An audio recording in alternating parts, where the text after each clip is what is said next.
Okay then guys, so with content running quite low at the minute, we decided to go through Liurnia and break it down inch by inch, cube by cube, and we have found a couple of things that I managed to miss even throughout all of my time in the game at about 400 hours right now. So today we're going to showcase to you the 3 things that you may have missed inside of Liurnia, and if there's any other things that you want to add to this, please let me know in the comment section, or anything you may know about any other areas, let me know via the comment section. Like, subscribe, and let's get into number 1.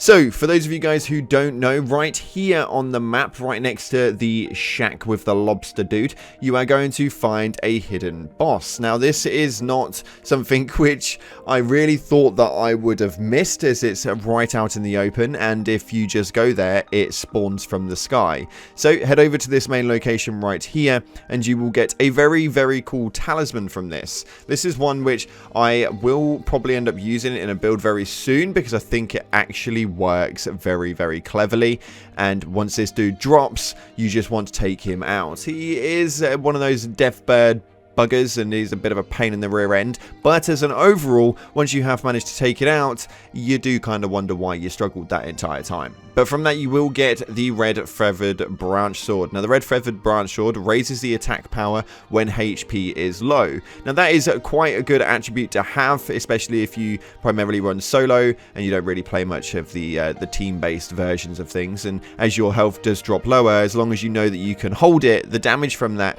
can be pretty crazy in a specific build. So that's how you get the red feathered branch sword there. Next up, right next to that as well, we have got this location right here. Now, this is for something which I thought I had hold of quite well, but actually didn't seem to be the case. So if we head back to the same shack that we have been at, and you want to load up this area, we're going to head over here, and this is going to get you the Dexterity not crystal tier. Now, as you all know, the crystal tiers 9 times out of 10 will come from Erd trees. This one does not, and there are quite a few others that do not as well. They come in bowls. Now, we have got loads of these albinaric ads that just sit outside of it, so just take those out or don't. But for me, I can't see an albinaric and not take it out, since the original farming method for this, I feel like I am obliged to take these buggers out with their cartwheeling acrobatics and such. But from there, you just want to grab the bowl, and there it is, the Dexterity not crystal tier. I never knew it was there. Anywho, next up we have got this catacomb right here, and this one actually has quite a lot in it. So you want to be heading down to the southern area of Liurnia, and it's going to be the grey site called Liurnia Highway South, and we're going to be heading to the cliff bottom catacombs. Now, this is not an easy one to get to, and it is relatively hidden right on the cliffside of this area, so you may not have been down here like myself, did not have a clue where it was, and we've got some very cool loot inside of here. So we're going to run you through, although for one of the pieces you will need a stone sword key, so if you've not got one of those, go and grab one and come back to the video for this. But we're going to essentially be running down the right side of the cliff edge, follow it all the way down, and do be careful because the drops can be a little bit, well, high. So if you jump too early, you will cause a little bit of damage to yourself, but don't panic too much, you should be alright. Anywho, when we work our way around here, you will start to notice that it gets a little bit thicker, and we will find a cliff edge just on the right hand side that you will still be able to scale up as it gets shorter. As we get to this point, we're going to want to jump up here and U-turn right at the back, and you'll find the doors hidden here in the corner.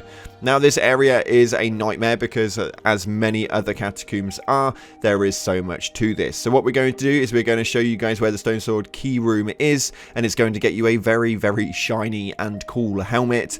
And then we're going to show you guys where the rest of this goes to. So when we go through here, we are going to be finding quite a lot of these stone sword imps, the little stony imp buggers that pounce and throw jars and stuff, so make sure that you are prepared for that. There are also going to be some very, very fat and large ads that are going to cause a fair bit of damage as well, so make sure that you've got your lights on and are wary of where you're stepping. When we go through here, you've got a couple of imps that you are going to want to go in and take out straight off of the bat. Nice and easy. From that point, you will find a couple of little odds and sods that are dotted around. So again, materials wise, make sure you pick it up. Now remember where this door is, because this is where we're going to be heading back to after the first stone sword room. But we're going to be heading straight through here with some more imps that get in the bloody way. Do be careful through these corridors, as there are going to be faceplates on the floor, and when you go over those they will shoot arrows at you repeatedly. But if you want to get through to the stone sword room, you want to go directly down the stairs and work your way around this area here, where the first plate for the arrows are triggered. Couple of more imps are going to be around this bit as well, so make sure that you're careful, because it's going to cause a little bit of damage. And you'll notice directly in front of you is the stone sword door wall. You want to go ahead and input your stone sword key into that, and inside of there, actually, it is really that simple. You go in, there's going to be one imp that drops from the ceiling, which I always recommend taking out, just because they cause more damage than we ever care to admit. Once you've done that, head on over to the corpse at the end, and we have got the beautiful shiny helmet. Anywho, from the original door, we are going to want to head over to this direction right here. Back down the route that we originally came from, and this time we're going to be taking a bit of a different route. It did take a little bit of finding, because I always presume something's behind a wall, but it's not. You want to drop right down to the bottom, just down here, and you are going to be seen by one of these big, fat, ugly, bloody beasts right here. We're going to take this dude out, and we have got 2 more to take out on our route round. So as you have a little bit of an exploration on the right hand side, you are going to find some bones and some nice little sparkly roots. From there, work your way through the main corridor, and through this room you'll find another one of those fat ugly beasts. We're going to take that guy out, and once you've done that, it is practically as simple as this. We've got 1 more of those guys to take out, so head on through here and make your way up the ladder. At the top of the ladder, you are going to come across a very long and large hallway. That hallway is going to be where the main entrance is for this boss fight. On the left hand side, you are going to find the big ugly fat dude yet again. So make sure you take him out and get that out of the way. Behind them though, you will see that there is a bit of loot on the wall. Once you go and pick that up, you will have this awesome summons right here. Very useful, and if you guys have ever come against these, they are an absolute pain in the jacksy, as they shoot fire bolts through a crossbow. After that, you want to run directly ahead and drop down in front of you. Be careful of the imp, because like we know, they jump out like there's no tomorrow. Drop down onto the set of stairs that you have originally come from.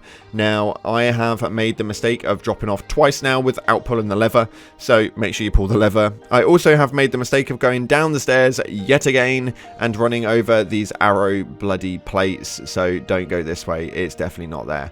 Head on up back to the stairs and make your way all the way up to the top, and it will find you back to the doorway. Nice and simple, nice and easy, although if you haven't got a guide like this, it can sometimes take a little while to be able to find all of that out on your own. Now, once you have got to this doorway though, I would recommend heading back to the grey site and going and resetting, so head on back up there and go and do that. Although if you are feeling confident, head on into this room right here, and you are going to be walking down to the boss wall. Once we go through the smoke shade, we are going to be coming up against one of these rock implant freaking cat dudes. Just use whatever it is that you need to take this guy out. Affinities always work well. Also, magic is always going to be a way forward. Mimic tier is a bit of a cheat code for this, because well, the Mimic tier is practically a cheat code for everything. But if you like the Magma Blade, then you can just go ahead and do this as well. Nice and easy. All done. That will gain you another little summons that you guys can grab your hands on, and it's a very strong alternative. Now, that's all we've got for today, and that is your main map period for Liurnia. A nice area which has got a load of hidden secrets and a load more to come. So if there's anything you guys want me to add into this, or you want me to add for any other places, then please let me know via the comment section below. Thanks again for watching, guys. Appreciate your faces, and if you haven't already, smash that like button, subscribe with post notifications turned on, and I'll see you in the clouds.